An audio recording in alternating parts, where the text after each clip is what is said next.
propia forma de interpretar. utilizarse en más de un dominio de datos, ¿no? La programación genérica una estructura recursiva se conceptualiza en el sentido recursiva, de que si yo digo que en muchas ocasiones, va a poder añadir más datos, cuando es decir, se razona un programa o una solución, muchas de las veces en algunos ámbitos estas soluciones o estos razonamientos o procedimientos entonces, no requieren eso se vuelve algo bastante potente, porque hacer un énfasis en el misma clase, tipo de datos sobre el cual se está razonando la solución. Van a poder ejecutarlo. Entonces, manera, ¿no? Para estas situaciones, un poquito complejo, pero lo voy a tratar lo que más interesa probablemente es el procedimiento de resolución más que el tipo de datos sobre el cual se va a resolver. Por eso un ejemplo de este tipo de pensamiento genérico por eso viene a ser, por ejemplo, es a través de posiciones. La búsqueda. Si de acá, cuando uno habla de la técnica de búsqueda, más precisamente cuando por ejemplo, hablamos de la búsqueda binaria. Y si quiere, digamos, este procedimiento 1, que es entonces va a tener que pedirle no hace demasiado énfasis que elimine. ¿Cómo? En el tipo de datos sobre el cual se va a buscar, sino más bien hace énfasis en el hecho de que nosotros queremos buscar. Y usualmente el procedimiento de la búsqueda binaria debería funcionar de manera correcta, ya sea si empezamos a buscar en una colección de datos de enteros, como en una colección de datos de cadenas, por ejemplo. Porque como es el 1, pues entonces no puede a este nada. tipo de, entonces le va a decir de pensamiento se le conoce como la programación genérica. ¿Pero qué? Si en este caso entonces, tenía que ir una ¿qué posición, me permite la programación genérica? Acá, me permite escribir tiene que avanzar 0 posiciones algunos procedimientos comunes por así decirlo, para resolver algún de ahí ya tipo de otras tarea, cosas, ¿no? Por eso es de que independiente del tipo de dato en el que se va a utilizar este procedimiento. Acá tengo que hacer 3 saltos de esta manera, para llegar acá, ¿qué se promueve? Se promueve desde el nodo 1, la economía de código se llama, ¿de acuerdo? O el reuso de un procedimiento que más que resolver sobre el tipo de dato, más bien resuelve sobre un razonamiento bastante general. Yo solo tengo procedimiento general. Salto, ¿no? Entonces es por bueno, eso que esta programación genérica desde el primer nodo fue introducido para llegar al último. inicialmente por este señor, David Musser y Alexander por eso es que va reduciendo. Estefano. De todos modos, esa parte la vamos a ir explicando con más calma. Lo que tratan de hacer ellos es identificar, ¿no? Estos procedimientos o estos algoritmos de manera independiente del tipo de dato en el que se va a aplicar.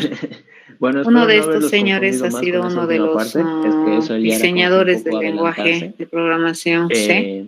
Vamos a y en este lenguaje de programación se introduce, ¿no? este concepto de genéricos a los, por ejemplo, operadores. Un ejemplo de operador genérico vendría a ser el más, que dependiendo del argumento que tú le envías a este operador, entonces el resultado va a tener un tipo de dato acorde a los operandos que tú le has mandado. Esta filosofía, digamos, de tener una definición o un solo nombre, digamos, para e incluso misma implementación para hacer las cosas, se denomina programación genérica, ¿ya? Entonces, básicamente, ¿qué es lo que me promueve eso de la programación genérica? Tratar de hacer una implementación independiente de algún tipo de datos. En este sentido, entonces, para promover mucho más allá esto de la programación genérica, también se introduce dentro de lo que son algunos lenguajes de programación un concepto que en C se denomina templates, ¿no? Que me permiten parametrizar el tipo de datos sobre el cual algún procedimiento se va a realizar, ¿ya? En este contexto, entonces, se generan este tipo de programaciones genéricas, este estilo de programación a través de funciones genéricas. Es decir, tú defines una función, defines la implementación. Obviamente vas a definir la abstracción del dato sobre el cual vas a trabajar, pero por el momento no te va a interesar o no es importante, digamos, el tipo de datos sobre el cual vas a trabajar. Y a estas funciones se le conocía como funciones genéricas. Resulta que cuando tú empiezas a aplicar este concepto a distintos niveles, digamos, de agregación, también se pueden construir unidades de software genéricas o tipos de datos genéricos, por ejemplo, u objetos que trabajan de manera genérica, ¿ya? En el caso nuestro particular, vamos a ver cómo es que esto se aplica al estilo de programación que nosotros utilizamos. Y la programación genérica, en terminología de programación orientada a objetos, lo que se hace es a través de la parametrización de tipo. También una particularidad o una facción, digamos, de este concepto que es la programación genérica, se trabaja con lo que es el polimorfismo, ¿no? Que es una propiedad dentro de la programación orientada a objetos, en la cual nosotros podemos utilizar más de una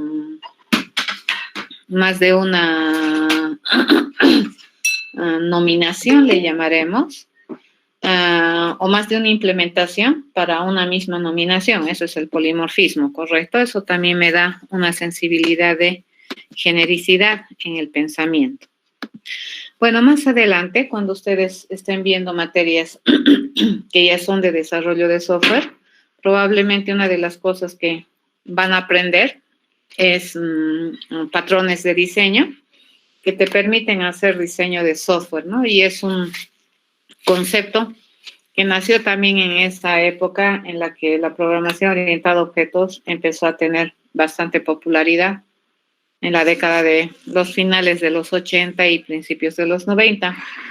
Entonces, ahí también se toma este concepto de lo que es programación genérica. Como les había comentado, las dos personas a las que se les atribuye este concepto, uno de ellos es el diseñador, ¿no?, del lenguaje de programaciones que trabajan con este concepto de programación genérica. Entonces, hay muchos artículos o hay algún tipo de bibliografía. Y sí, hay varios, Ezequiel. Los lenguajes de programación tienen su lugar en distintos ámbitos. Por ejemplo, cuando ustedes lleven sistemas operativos, redes, esas cosas, muy rara vez van a programar en programación orientada a objetos. Probablemente ahí más van a programar en procedural, ¿de acuerdo? Y probablemente el lenguaje más interesante para hacer cosas en sistemas operativos viene a ser el lenguaje C. El ANSI C, ni siquiera el C++, el ANSI C. Entonces, esos lenguajes son muy buenos para algún tipo de aplicaciones, ¿correcto? Pero para aplicaciones de propósito general, la programación orientada a objetos, ¿qué poderío te da? Si ustedes han podido darse cuenta, el poderío que tiene la programación orientada a objetos es sus niveles de abstracción, ¿correcto? Que te permiten definir tus propios tipos de datos.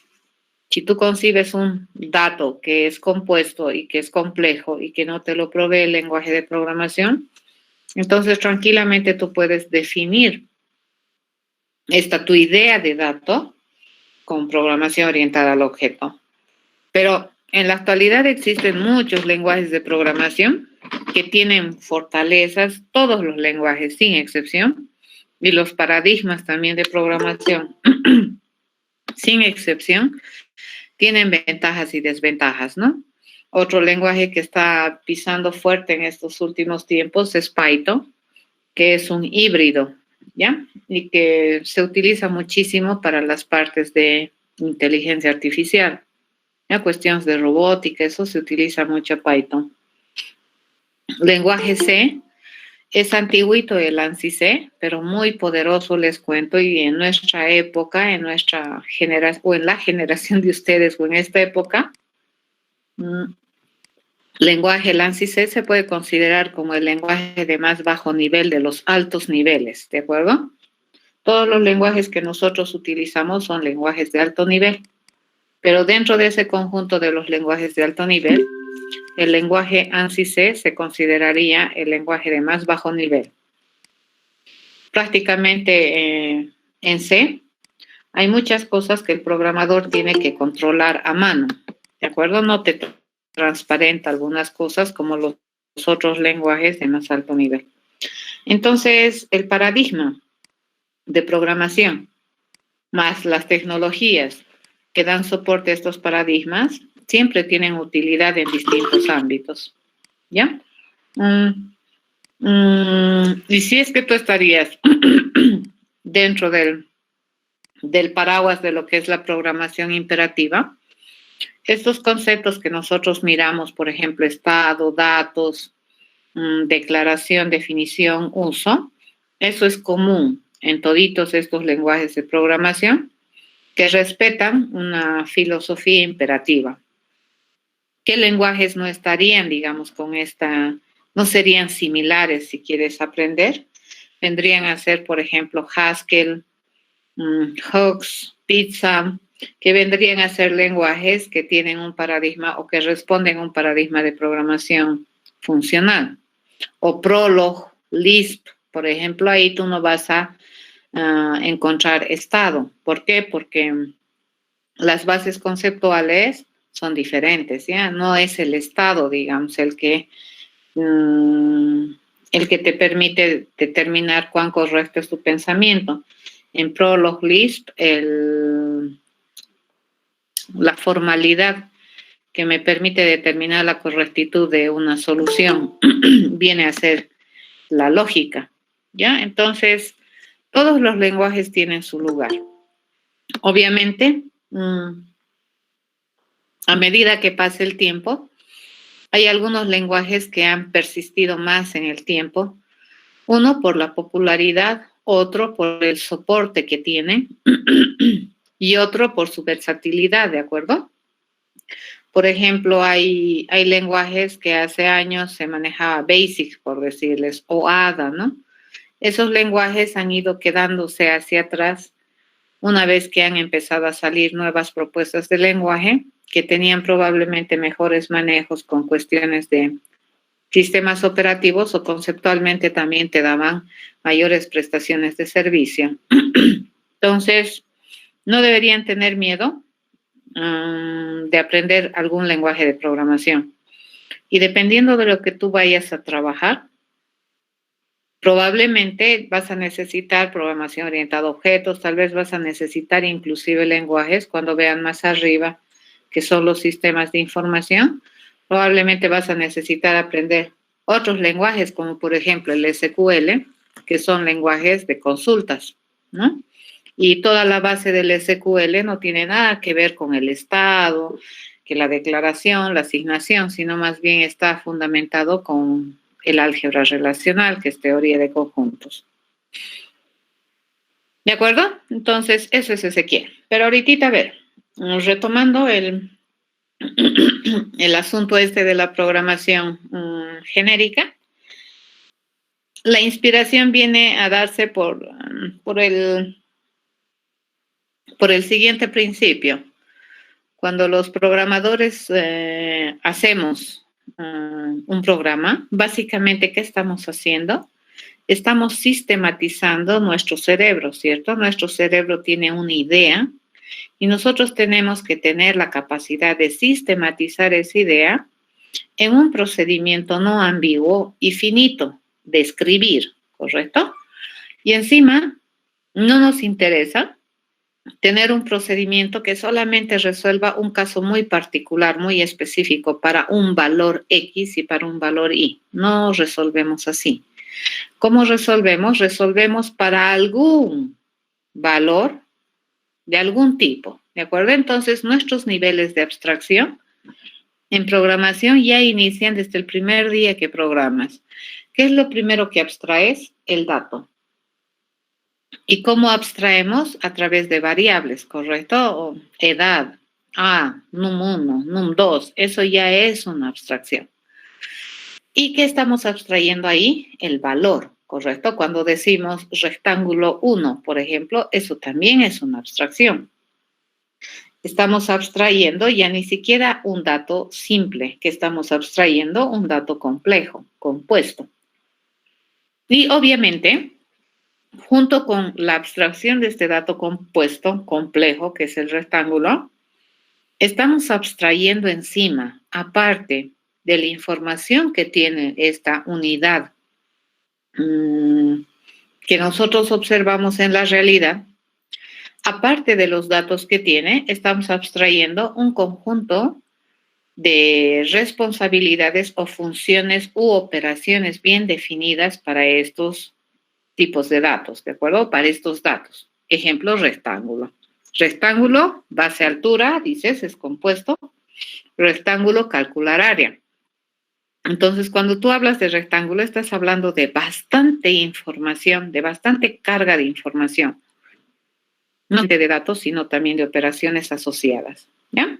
Entonces, nuestros niveles de abstracción, fíjense, de los datos pueden ir desde simple, desde una variable num1 hasta algo tan complicado como un estudiante, por ejemplo. A eso se llama abstraer el dato, ¿ya? Podemos tener abstracciones algorítmicas, por ejemplo. Podemos tener una familia de algoritmos y los podemos abstraer, ¿ya? Los algoritmos comunes los abstraemos. Y un ejemplo muy importante dentro de este tipo de abstracción algorítmica vienen a ser todo lo que nosotros pensamos como procedimiento genérico cuando se trabaja con colecciones de datos.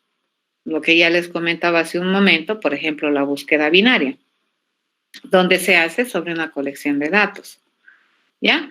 Y la búsqueda binaria, fíjense, es una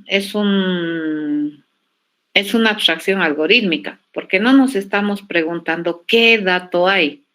Nos estamos preguntando o estamos tratando de razonar cuál es el procedimiento algorítmico para encontrar algo en un espacio de búsqueda sin importar sobre qué tipo de datos estamos trabajando.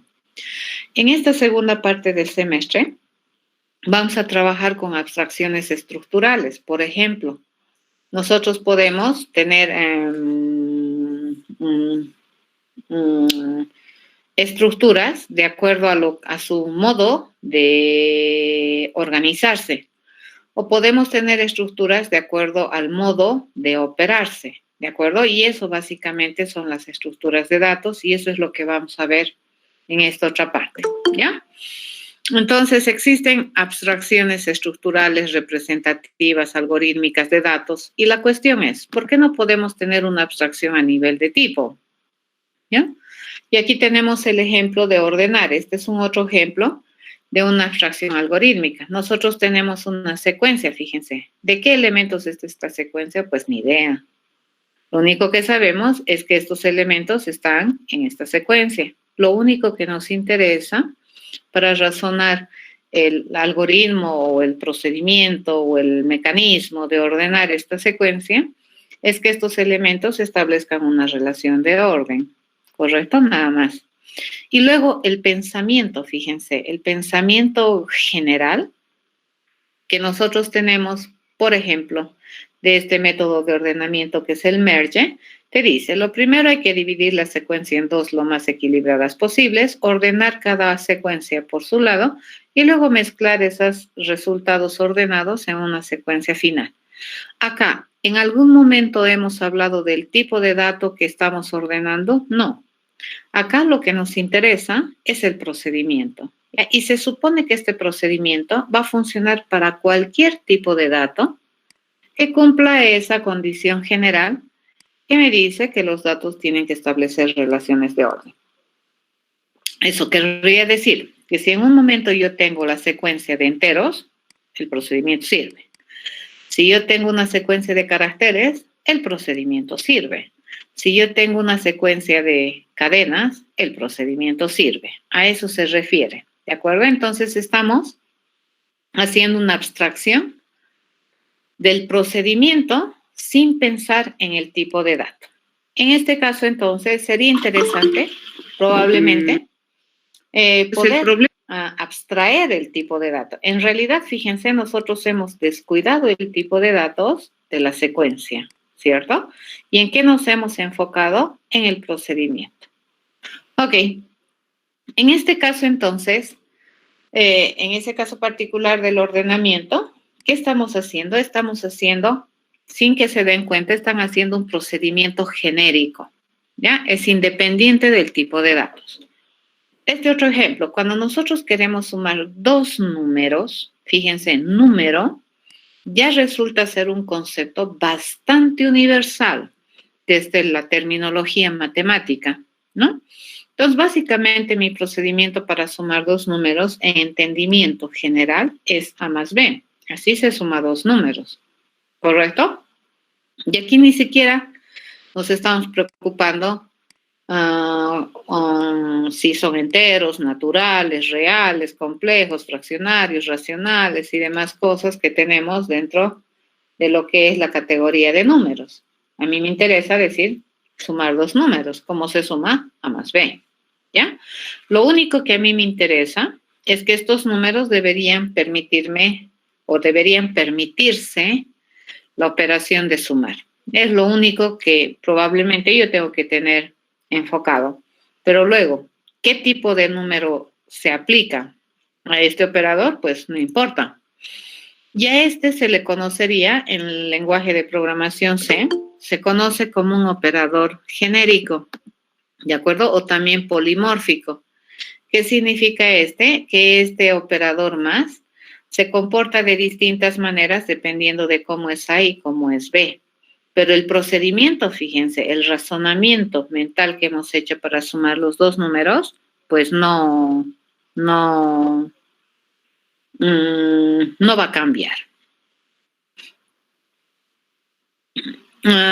Sí, Ezequiel, puedes ordenar alfabéticamente. Al final puedes ordenar por el criterio de orden que los elementos de la colección decidan.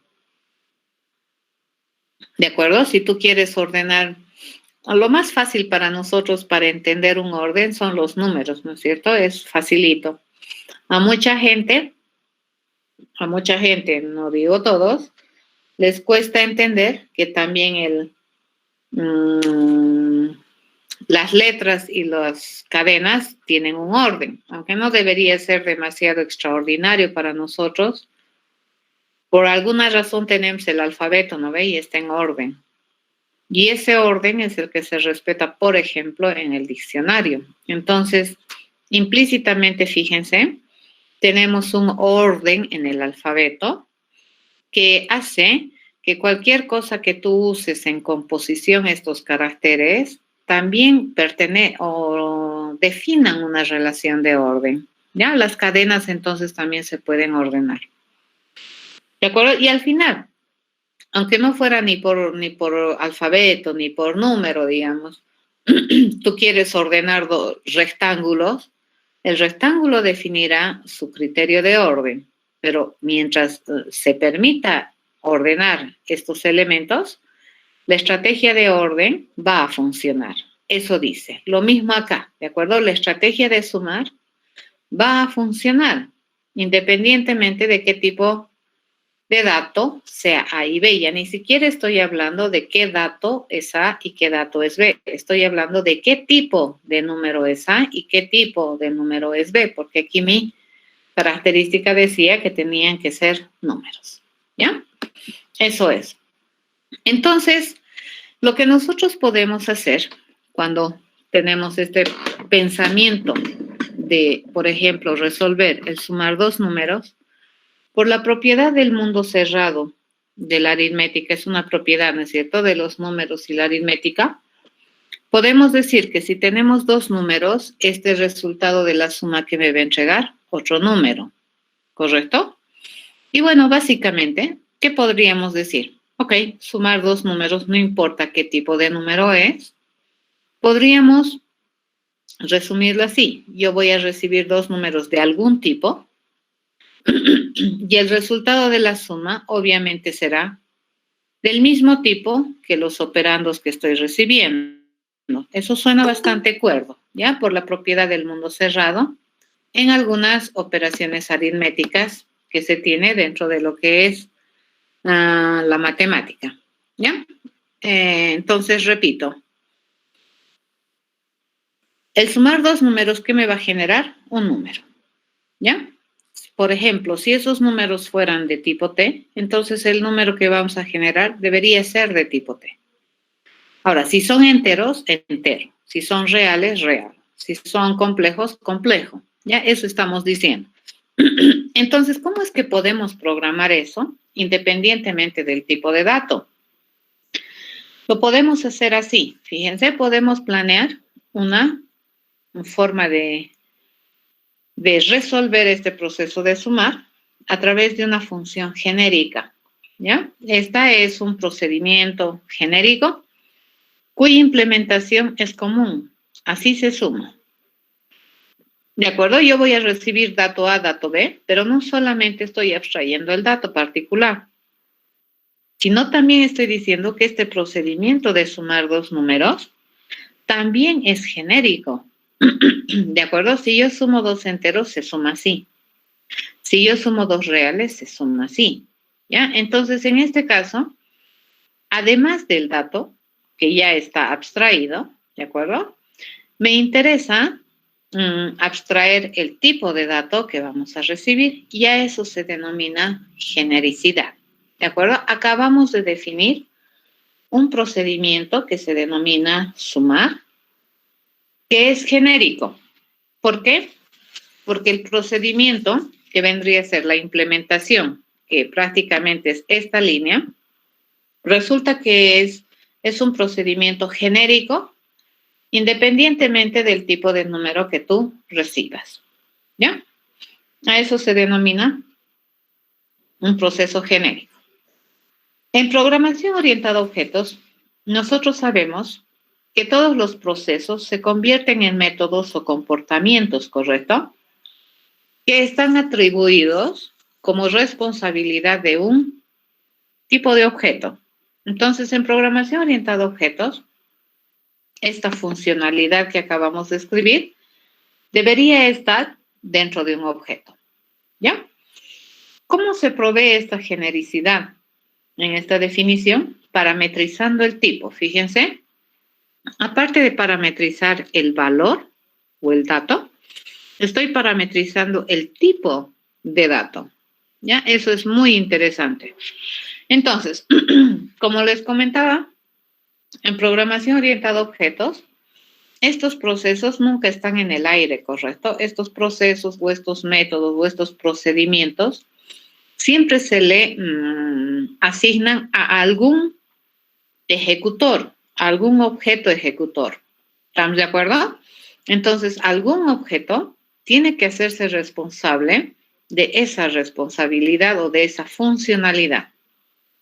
En este caso particular, vamos a decir que un objeto de clase sumador, ¿qué debería saber hacer? Sumar. Por eso se llama sumador. Su característica es sumar. Y este sumador, fíjense, este tipo de objeto sumador, a este le vamos a construir como una unidad genérica, ¿ya? Entonces, ustedes observen que en esta cabecera de clase del sumador, estamos poniéndole al ladito del nombre una nueva, estamos utilizando esta notación. A ver, vamos a agarrar esto. Estamos utilizando esto, fíjense, menor, mayor, y ahí al medio que le hemos puesto un T. ¿Para qué sirve esto? Esto sirve para decir que los objetos de esta clase sumador van a ser objetos que están definidos para trabajar en distintos tipos de datos o sobre distintos tipos de datos, los mismos que van a ser paramétricamente entregados a hora de uso de la clase. Y entonces, en este caso, ¿qué estoy diciendo? Para construir un sumador yo requiero de un parámetro de tipo. ¿Ya? Entonces, este es un parámetro formal de tipo. Cuando este parámetro se define o se instancia, digamos, o se establece, cuando se va a utilizar algún objeto de clase sumador. Una vez que nosotros instanciemos este valor de t, entonces este t se propaga a todas las ocurrencias de t. ¿De acuerdo? Entonces, ¿esto qué vendría a ser? Esto vendría a ser una clase de objeto genérico. Mi sumador lo estoy definiendo como un tipo de objeto genérico. Por lo tanto, si nosotros tenemos este objeto que es un genérico, que está definido así, que es lo único que sabe hacer es sumar, cuando nosotros vayamos a utilizar esta clase, digamos, probablemente la vamos a utilizar para construir objetos de esta naturaleza, ¿correcto? Entonces, en este caso, fíjense, yo me estoy construyendo un objeto que se denomina SI, que va a ser de clase sumador.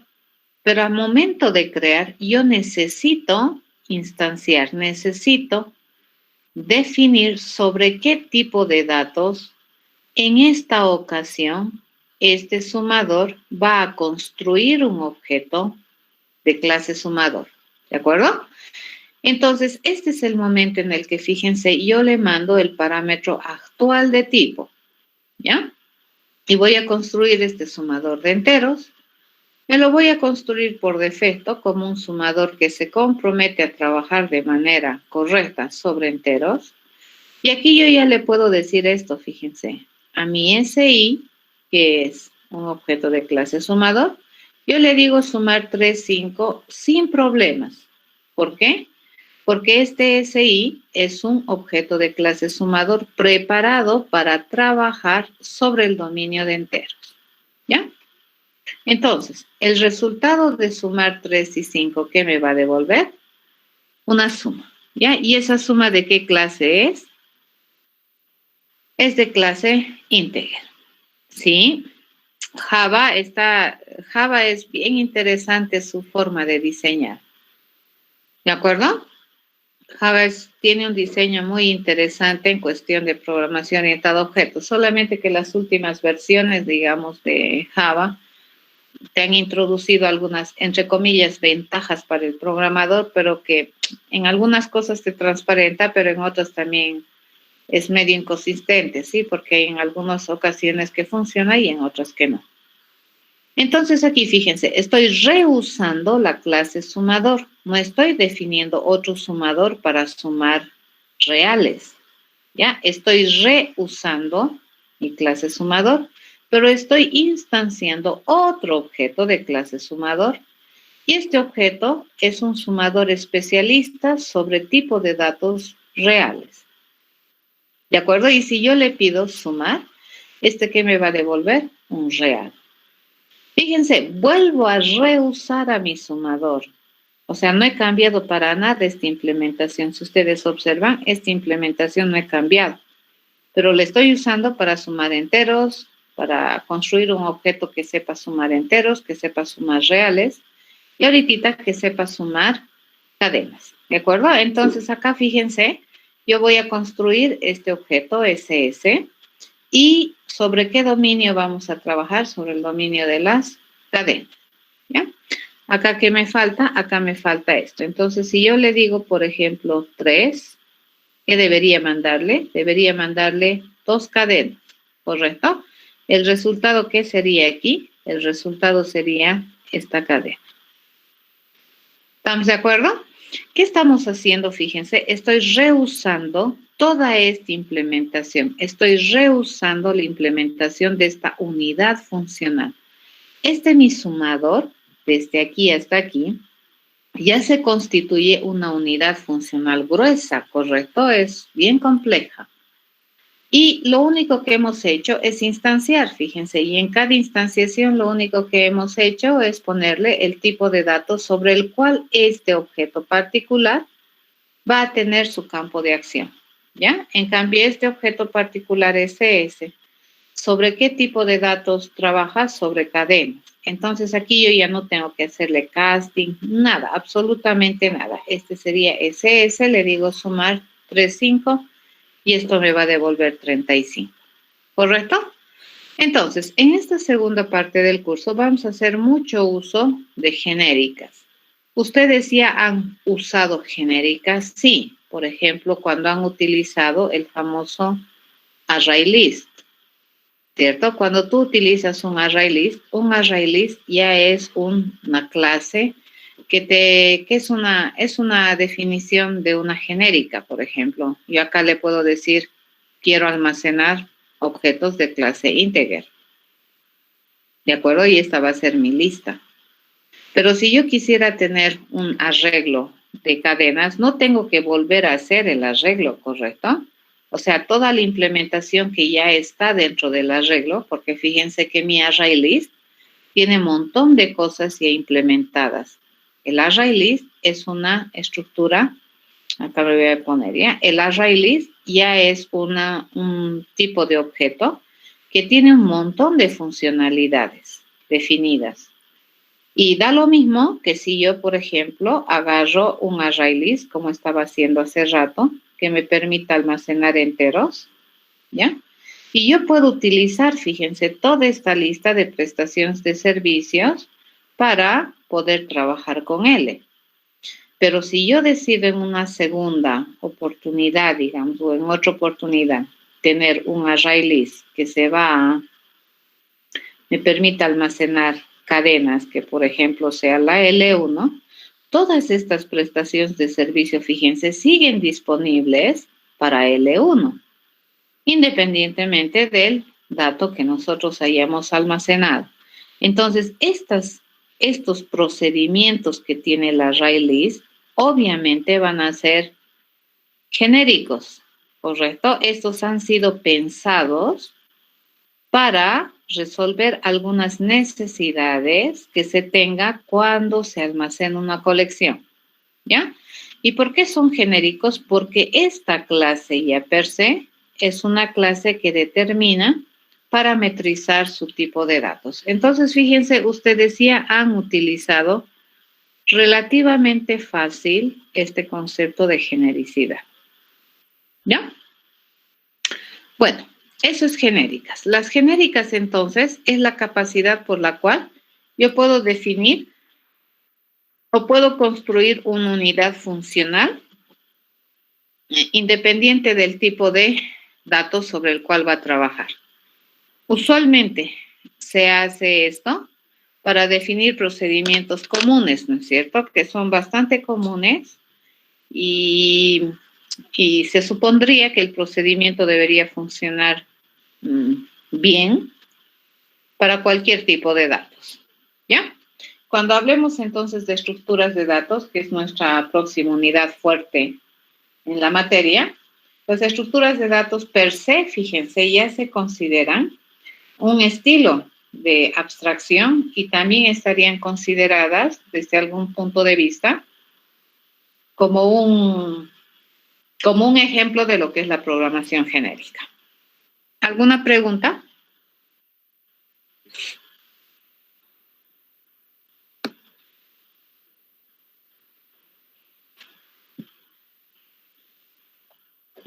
Nada, entonces seguimos adelante, ¿ya?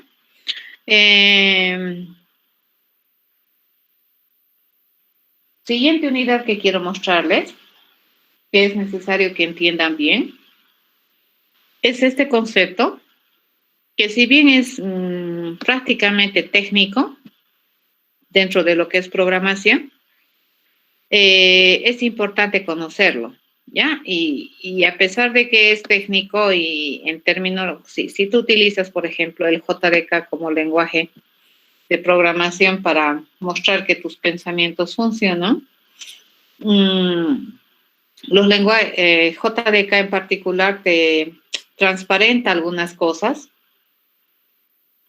que se debería saber a la hora de programar y entender, ¿no es cierto?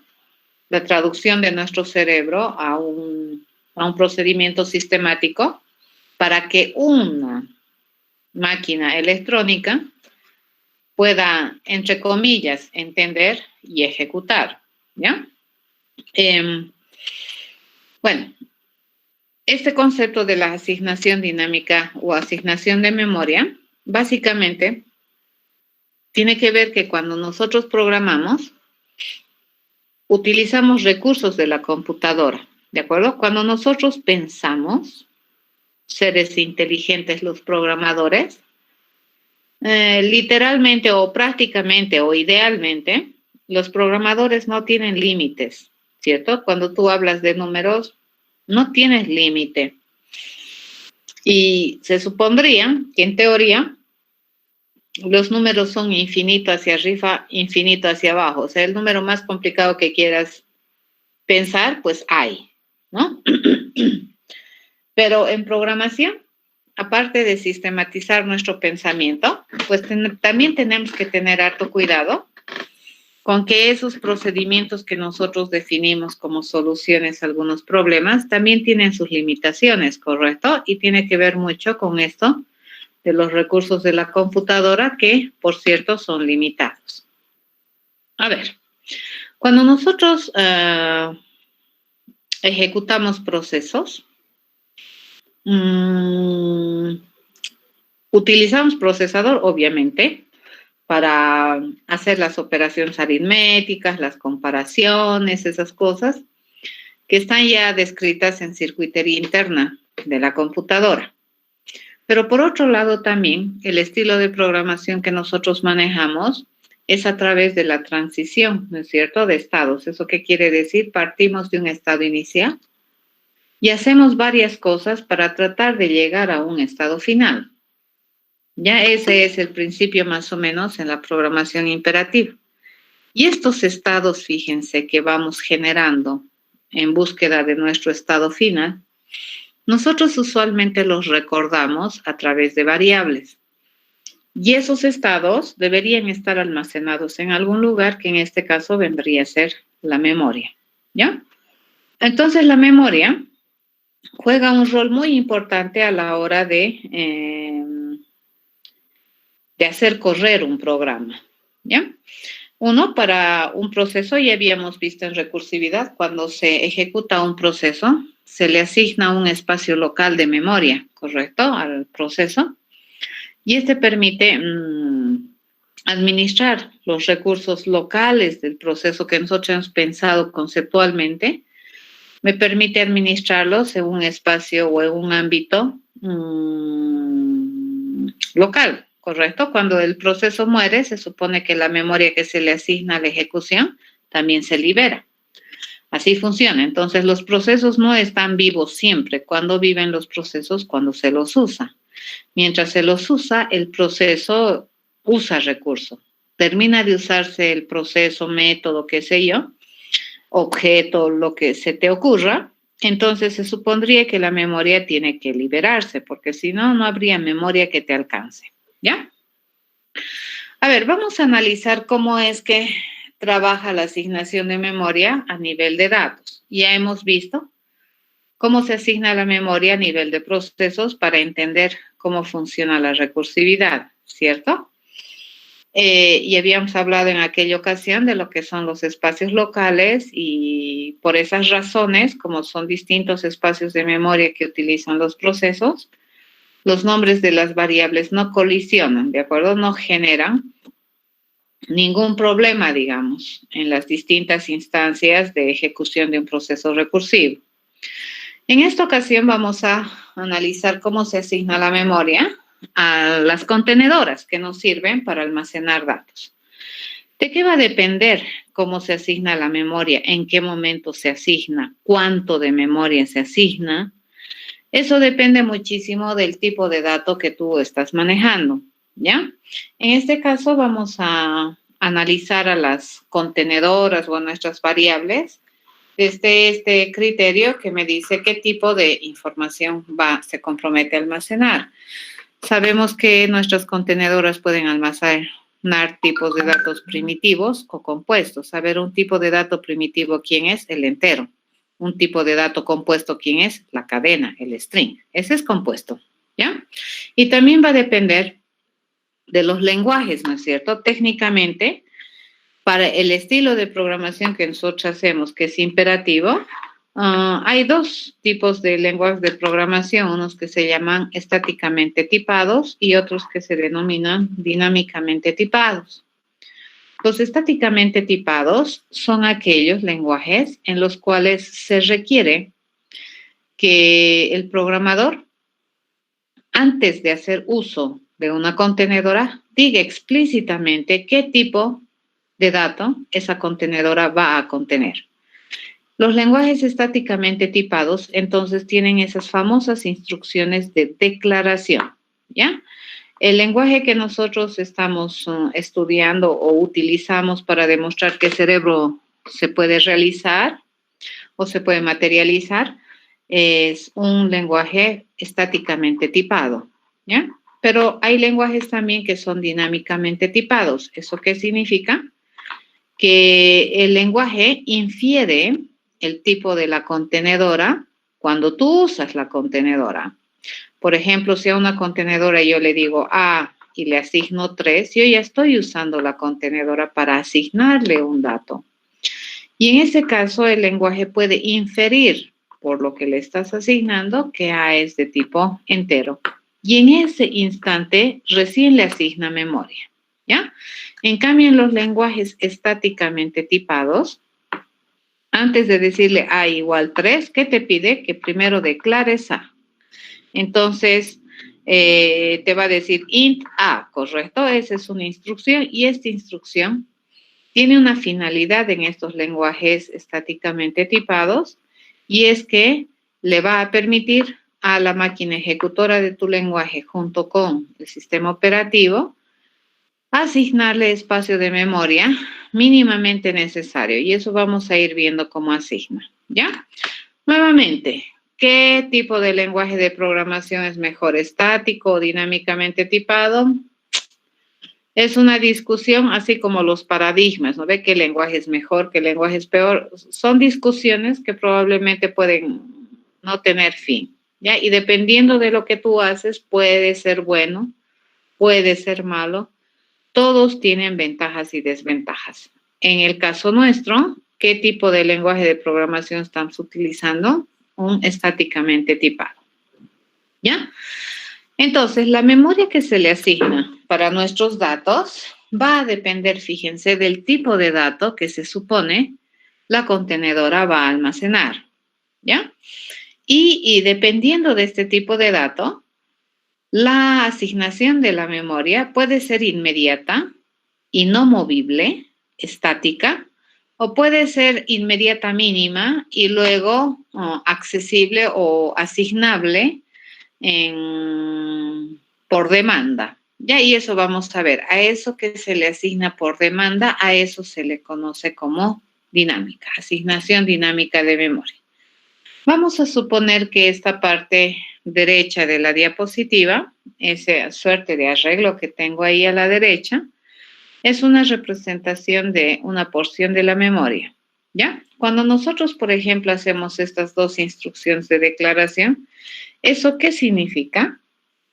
En lenguajes estáticamente tipados te dicen, esta instrucción lo que va a hacer es asignarle espacio a la variable A, tanto como se requiera para almacenar datos de tipo entero. Entonces, se busca en la memoria un espacio libre, ¿de acuerdo? Mínimamente 1. En este caso, como mi variable A es de tipo entero, entonces todo entero, ¿cuánto espacio requiere? Requiere un registro. Ya, si suponemos que es un registro de 32, que ahorita son las arquitecturas mínimas, incluso ya tenemos arquitecturas más grandes, pero los lenguajes de programación, la mayoría, o los softwares, una mayoría, mínimamente trabajan con 32 bits, entonces podemos decir que se le asigna la posición 103, ¿de acuerdo? El registro que está ubicado en la dirección 103. A partir de este momento, este nombre A hace referencia a esta dirección de memoria, en la cual por defecto le estamos poniendo como contenido 0. ¿Por qué razón? Porque A es de tipo entero. ¿Ya? No Ezequiel, eso vamos a ver más adelante. En el B, fíjense, B, ¿de qué tipo de dato es? Es también primitivo. Va a ser lo mismo, voy a ir a buscar otro espacio de memoria en la dirección 300, entonces ve que está haciendo referencia a la dirección 300 y por defecto el contenido de este registro va a ser 0. ¿Ya? Entonces, tanto B y A, fíjense, están referenciando a una dirección de memoria y el contenido de ese registro va a asumir un valor de dato por defecto. El 0 es un entero. ¿Ya? Recordemos que los caracteres se almacenan como números internamente, ¿no ve? Una representación numérica tienen internamente los caracteres. Todo se almacena como números. Tampoco es verdad, ¿no? Como una abstracción numérica. Porque en el fondo de los fondos, las cosas como se almacenan como energías eléctricas. ¿Ya? Eso, así se almacena la información. Por ejemplo, si nosotros usamos A, y le ponemos 35, no se requiere mayor espacio de memoria para escribir 35, ¿ya? Entonces, en este registro de 32 bits se va a escribir 35. ¿Estamos de acuerdo? A esta cualidad se le conoce como asignación de memoria estática. Entonces, si nosotros le asignamos, por ejemplo, a la variable B la letra A, esto va a cambiar el contenido por defecto que se tenía en este registro, que se va a almacenar el número 65, ya que el número 65 corresponde al código ASCII de la letra A mayúscula, ¿ya? Hemos necesitado más memoria para poder manejar el dato que se almacena en B. No, ¿de acuerdo? Por lo tanto, fíjense, ¿cuánta memoria le hemos asignado en declaración? Un registro para cada variable. Cuando hemos usado la variable para asignar dato, ¿hemos requerido mayor memoria? No. La asignación que se le ha hecho a la hora de la declaración es suficiente. ¿De acuerdo? Entonces, a eso se llama asignación de memoria estática. Una vez que le asignas ese tamaño, digamos, de memoria, ya no va a cambiar. En una siguiente ocasión, nosotros podemos cambiarle el valor de A y tranquilamente, ¿qué es lo que va a hacer? No requiere mayor espacio de memoria, utiliza ese registro y lo único que va a cambiar es lo que está almacenando. ¿Ya? A ver, la pregunta que me haces, Ezequiel, sería más o menos equivalente a esto que vamos a hacer. ¿Qué pasaría si nosotros declaramos C como un arreglo de enteros? La pregunta es, ¿cuánto espacio se le va a asignar a C? Recuerden que la declaración en lenguajes estáticamente tipados tiene una semántica asociada. La semántica de una declaración te dice, vamos a partir de este momento, indicar que C es un identificador en el ámbito en el que estamos declarándolo. Además de eso, se dice que a C se le va a asignar memoria para almacenar tantos enteros, porque esto es un arreglo, ¿correcto? ¿Sabemos cuántos enteros se quiere almacenar en C?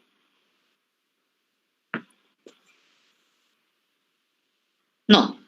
Entonces, no podemos obviar y pasarnos, ¿no? De recto, es que no sabemos cuántos enteros quieres almacenar en C. No puedes ignorar la declaración. La declaración por norma, ¿qué te dice? La declaración por norma te dice que se le tiene que asignar con memoria, ¿ya? Y en este caso, mínimamente, correcto, Ezequiel, se le va a asignar mínimamente un espacio de memoria, ¿de acuerdo? Entonces, C, por ejemplo, va a hacer referencia a la dirección 302 de la memoria y en su contenido, fíjense que le vamos a poner null. ¿Qué significa eso? que realmente no le hemos asignado todavía memoria para el dato, ¿de acuerdo? Para lo que a nosotros representa C. Para nosotros conceptualmente C va a representar un arreglo que va a contener varios enteros, ¿ya? Pero en programación, fíjense, técnicamente, C es un identificador de una dirección de memoria en la cual hay un contenido.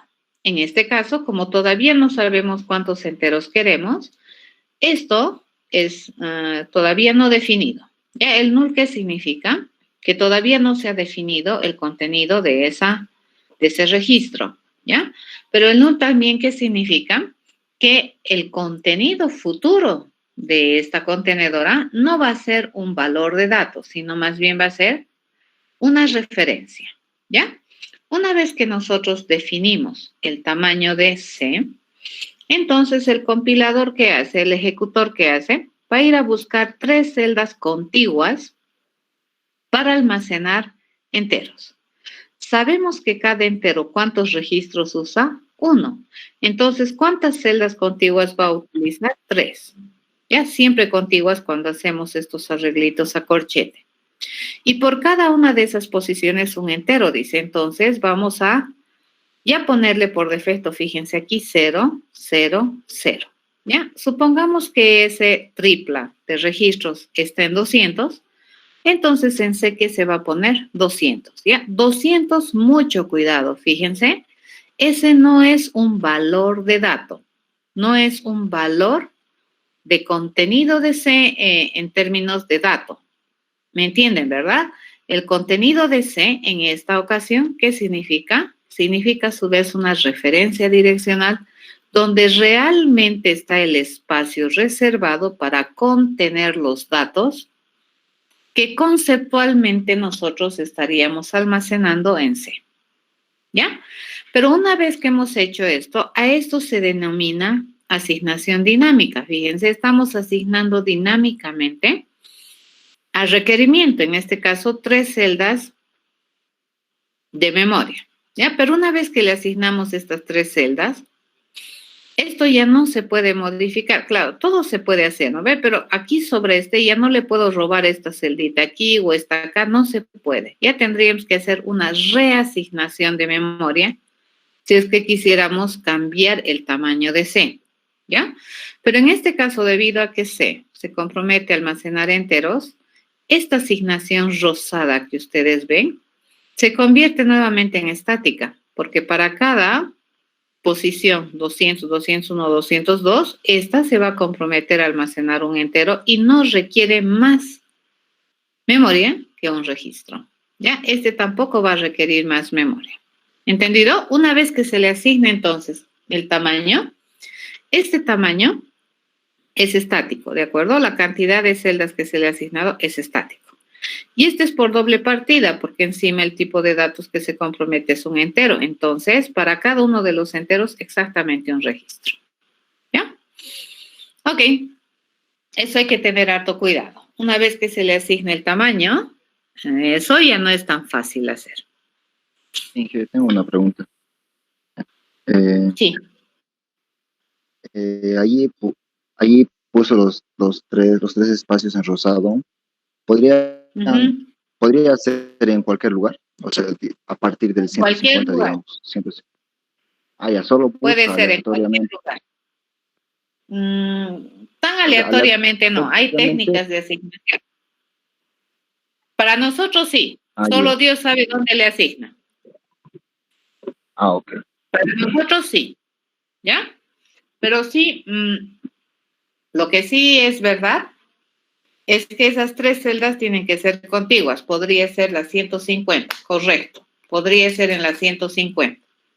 Esa es una de las cualidades que te pide un arreglo hechito a mano. ¿No ves? Ese arreglito con corchetitos. Eso te dice que las posiciones que vas a utilizar en memoria son contiguas. ¿De acuerdo? Ahora, en un array list, eso vamos a ver más adelante, Ezequiel. Sí, te da, es que el array list te transparenta el hecho de que tú puedes crecer o decrecer por demanda, Pero internamente, cuando tú pasas un límite preestablecido, se redimensiona. Entonces los array list, cuando se malutilizan, le llamaremos, suelen ser pesaditos. Sí, eso vamos a analizar un poquito cuando estamos viendo estructuras de datos.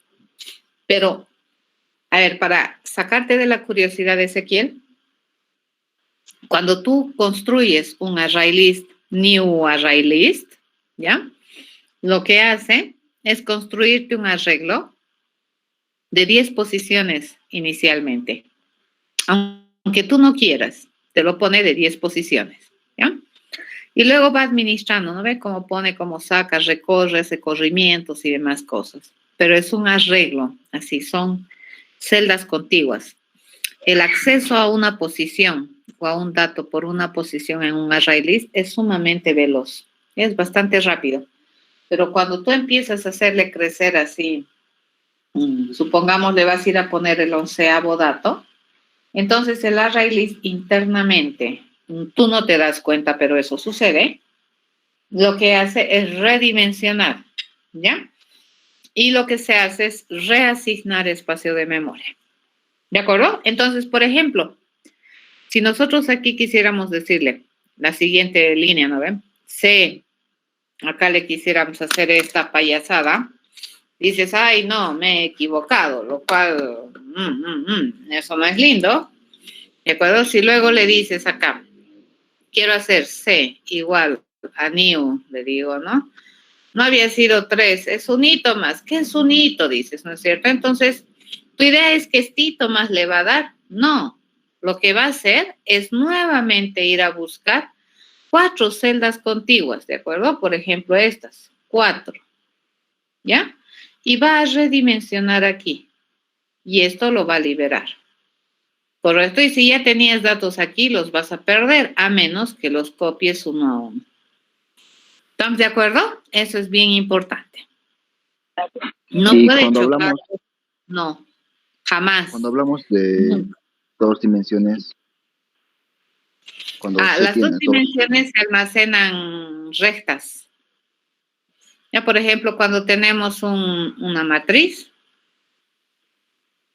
es bien interesante cómo se almacena una matriz. Se almacena por, se necesitan las columnas. Se almacena por filas. ¿De acuerdo? Esto así va a almacenar. Fila 1, fila 2, fila 3, así almacena. Lineal, se vuelve lineal. Bueno, al revés, ¿no? Mi memoria está al revés agarrada. Entonces, por ejemplo, si yo tengo esta matriz, va a almacenar. A ver, vamos a hacer A, B, C, D, E, F, G, solamente para ubicar, ¿no es cierto? Si fueran enteros, una matriz de enteros, entonces así te va a almacenar, fíjense, A, B, C, D, E, F, G, H, lo linealiza. ¿Ya? Y la forma de acceder a estas posiciones son expresiones matemáticas nomás, cuando es una matriz. ¿De acuerdo? Así funciona, ¿ya? Van a tener mucho cuidado con esto.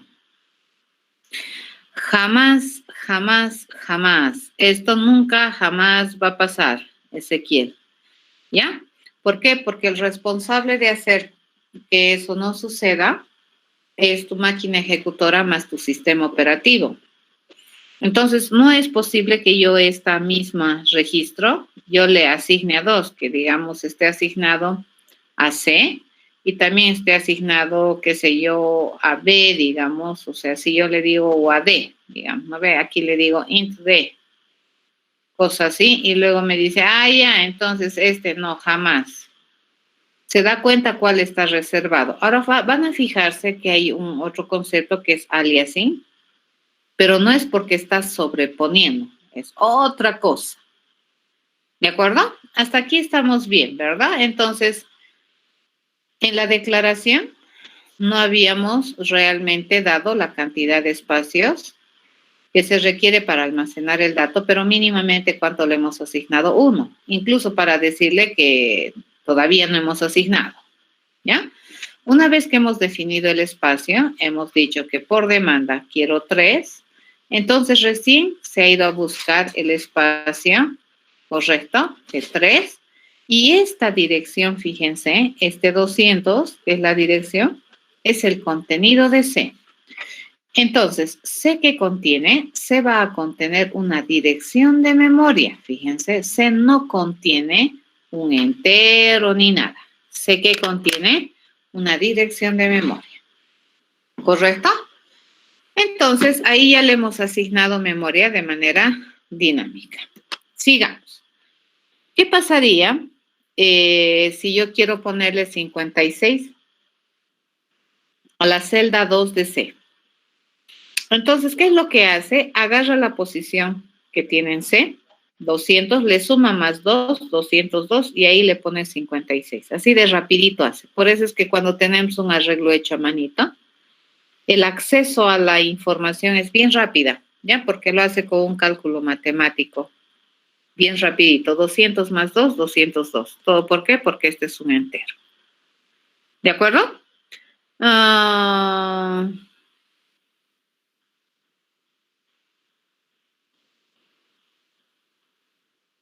No. A ver. Dice, digamos si el arreglo fuera de 3. Ahí está, pues el arreglo es de 3. ¿Ya? O sea, no es una suposición, es. Y la referencia se guardará en la 302. La 302, fíjense, está guardando una referencia. ¿Y cuál es la referencia? 200. Aquí está señalando. ¿Ya? ¿Se empiezan a guardar en 300? No. ¿Dónde se empieza a guardar los datos? En 200. Es que jamás te va a asignar 300, Ezequiel, porque 300 ya está ocupado primero. Y segundo, si no estuviera ocupado, va a decir, a ver, la 300, 301 y 302 deberían estar libres para yo asignarle esta dirección de memoria a C. Como no están libres, no te va a asignar. Es que tú no tienes que evitarlo. El sistema operativo ya lo hace. O sea, tú no lo haces. Esto lo va a hacer el sistema operativo.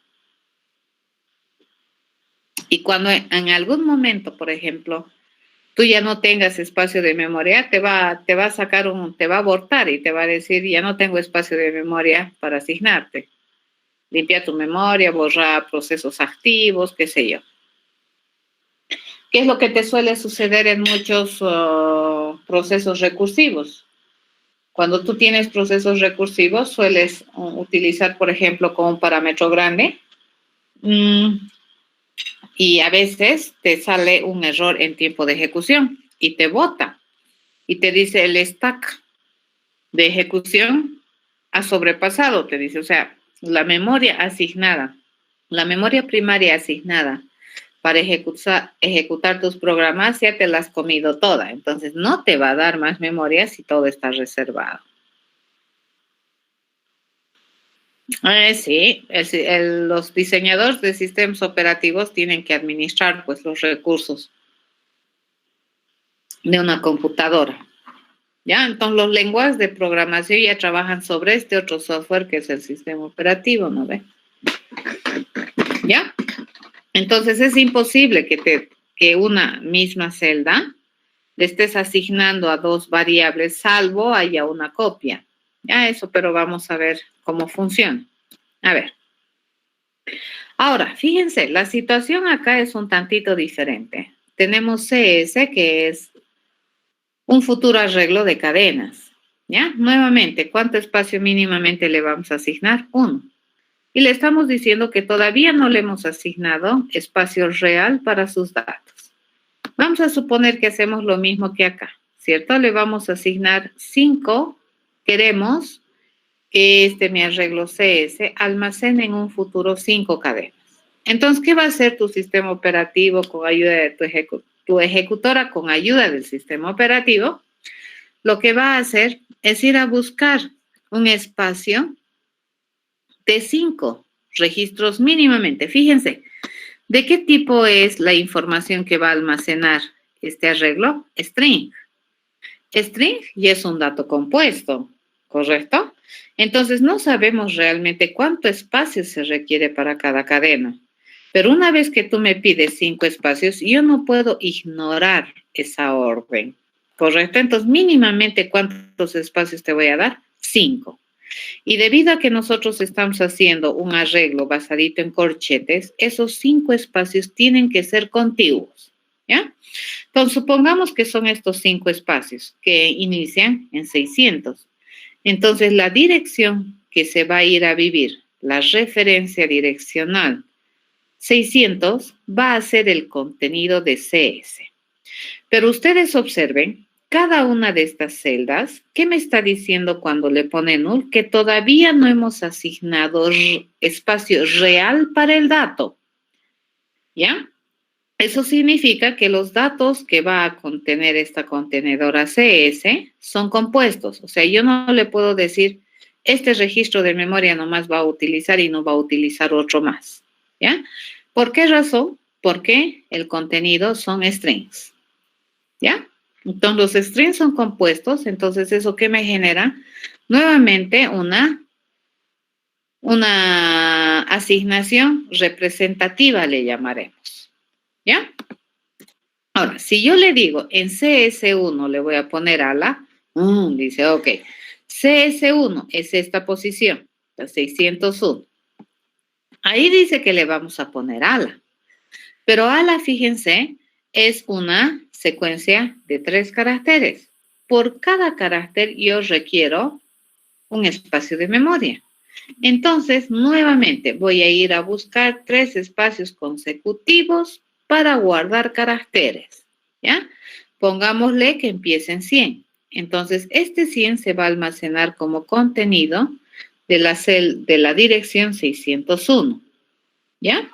Y este 100 es una referencia, ¿ya? Y en 100, ahí voy a ir a almacenar ala. Por ejemplo, A es 65, L es 76 y A es 65. Y esto se convierte ya en estático. ¿Correcto? Así funciona, ¿ya? Ok, entonces, una vez que tenemos eso, nuevamente, ¿qué hemos hecho? A CS le hemos asignado memoria dinámicamente, estáticamente, ¿cuánto mínimo le asignamos a cada contenedora? 1, ¿no ve? Y luego para almacenar los datos, dependiendo de qué tipo de contenedora es, si es compleja, entonces va a empezar a asignar más memoria por requerimiento, ¿ya? Entonces, fíjense, CS es una complicada, pero a su vez cada una de sus celdas promete ser una complicada. ¿Y cuándo vamos a asignarles realmente espacio para el dato? Cuando nosotros asignemos el dato. Por ejemplo, aquí le digo ala. Entonces, ¿cuánto espacio real necesita CS1 que está direccionado en 601? Va a necesitar 3. ¿Ya? Y más de esos 3, por el momento, no va a necesitar. Grave sería que le diga CS1 igual a hello, digamos, ¿no es cierto? Entonces ahí va a volver a redimensionar, dice, ¿dónde tengo aquí 5 posiciones? Y va a cambiar la referencia, ¿de acuerdo? Así funciona. A eso se denomina asignación dinámica de memoria, ¿ya? Entonces, en tiempo de declaración, nosotros podemos asignar memoria y dependiendo del tipo de información que se comprometa a tener esa contenedora, ese espacio de memoria que nosotros le damos ya no se va a cambiar, es decir, ya no va a crecer, ¿ya? Es suficiente. En cambio, en otras ocasiones, cuando nosotros tenemos una contenedora que está haciendo referencia a un tipo de dato complicado, como por ejemplo los arreglos, esto es complicado, ¿ya? Esto es compuesto, este no es simple. Entonces, probablemente la asignación de memoria no se va a hacer en una sola vez, se va a hacer en 2, 3 veces. Por ejemplo, acá, para este int, se ha hecho en 2 ocasiones, uno para C y otro para los 3 futuros enteros. Este se estaría haciendo en más ocasiones, uno para CS, otro para los 5 CS, otro para cuando yo voy a definir CS sub 1, otro para cuando vaya a definir CS sub 0 y así. Eso, Ezequiel, espacio de memoria vacío o no vacío, eso lo administra el sistema operativo. ¿De acuerdo? Nosotros no lo hacemos. Lo único que te estoy mostrando es que esta es la forma en cómo se asigna memoria cuando nosotros hacemos este programa. ¿Y por qué es importante entender esto en los lenguajes de programación que tú vayas a aprender? Tú necesitas saber cómo es que almacena. ¿Qué almacena? Almacena directamente valores, almacena valores de datos, valores referenciales. En el caso de JDK, nos estamos dando cuenta que nuestros registros de memoria, fíjate, podemos almacenar directamente ya un dato primitivo o podemos almacenar una dirección de memoria. Las dos cosas son válidas. ¿Ya? Eso es importante entender. Ok. Entonces, en este caso, por ejemplo, si nosotros tuviéramos este proceso, ¿ya? En el cual vamos a recibir un parámetro de entrada, res y demás cosas, esto me va a generar un espacio local de ejecución. Supongamos que llamamos, fíjense, a este proceso con mi variable A, que es esta. ¿Ya? Con esto lo vamos a llamar. Entonces, ¿qué es lo que hace? Lo siguiente que hace, para esa ejecución va a generar un espacio local de ejecución. Lo primero que hace es darle un espacio para n. Como n es entero, entonces le va a dar solo un registro. Ese registro va a contener ya un valor de dato. ¿Qué valor va a contener? Una copia de lo que tiene A. ¿Ya? Y lo que tiene A en este momento, ¿qué cosa es? 40. Entonces, una copia de ese valor va a venir acá, a n. Pero acá, él se da cuenta que n contiene ya un valor de dato. ¿De acuerdo? Y es un valor de dato, es el dato ya, lo que tiene en el registro. Segundo paso, a esto se le conoce como parámetro por valor. ¿Qué te estoy mandando? El valor que tiene A, el contenido de A, eso te estoy mandando para que lo almacenes en N, ¿ya? Y el valor que tiene A ya es un dato, porque es un entero. Siguiente, ¿qué es lo que va a hacer? A eso que se denomina, les había dicho, se denomina parámetro por valor, ¿ya? Siguiente va a ir a buscar un espacio libre para res, supongamos este, y como es un entero, no requiere mayor espacio. ¿Y cuánto le va a poner por defecto en la declaración? 0, ¿ya? Luego va a definir res, dice, va a agarrar 2 veces el valor de n, que era 40, y lo va a multiplicar por 2, entonces va a valer 80 mi res. Y luego, ¿qué me dice? Vamos a aumentar el valor de n. Fíjense, n vamos a aumentar en 1. Entonces, ¿cuánto vale n? 41. Si ustedes observan, aquí el único n que ha cambiado, o el único 41 que ha cambiado es este. Este queda intacto. Ya no hemos hecho ningún cambio en mi parámetro de entrada, obviamente porque le hemos mandado una copia del valor. ¿Ya? Y al terminar, mi resultado, ¿qué sería? 80. ¿Ya? Termina ese proceso y fíjense, la memoria se limpia. Chin, chin, chin, chao, fuera. ¿De acuerdo? Así debería funcionar. ¿Ya? Proceso termina y todos los espacios que se habían asignado para su ejecución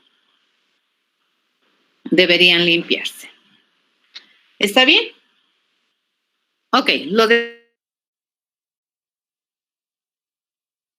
nos vemos el día lunes, jóvenes. El lunes les voy a terminar de explicar biencito esto con ejemplos de por qué es importante que ustedes sepan cómo el lenguaje, digamos, almacena o aprovecha los almacenamientos. Y esto va a depender del lenguaje de programación que tú utilices. Sí, señor. Se puede cambiar, Juan Manuel, se puede cambiar variables de ambiente desde línea de comandos o desde esa tu ventana de variables de ambiente, de sistema.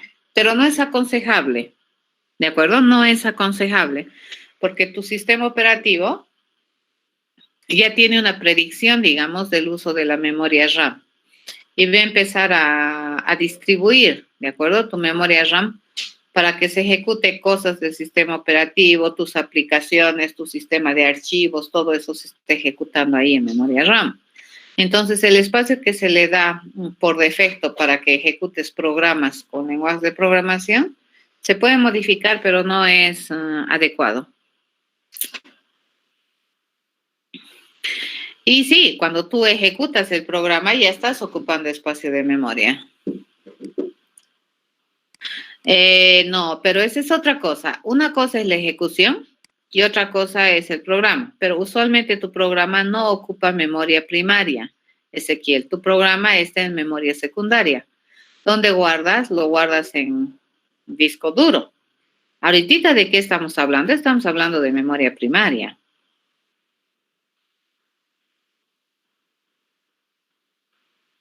Ya estamos ejecutando el programa y fíjate, estamos utilizando memoria RAM, memoria primaria.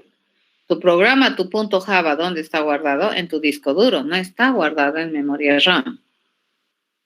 Ya esa es una memoria más persistente que la memoria RAM. ¿Por qué ejecutamos en la memoria RAM? Porque su acceso es más rápido, ¿de acuerdo? Ahora, hay algunos sistemas operativos que cuando, digamos, tu memoria RAM se agota en la ejecución, entonces empieza a utilizar memoria secundaria y swapea, ¿no? Pero ahí tu proceso empieza a volverse más lento porque obviamente entrar a la memoria secundaria que viene a ser tu disco duro tardas más, ¿ya? Porque tienes que pasar buses de datos que no, dependiendo de la velocidad de tu arquitectura, eso difiere mucho de la velocidad de acceso de tu disco duro, de la velocidad de tus buses de datos. En cambio, la memoria RAM es una memoria que que tiene una conexión bastante veloz con lo que es el procesador. Y entonces, ahorita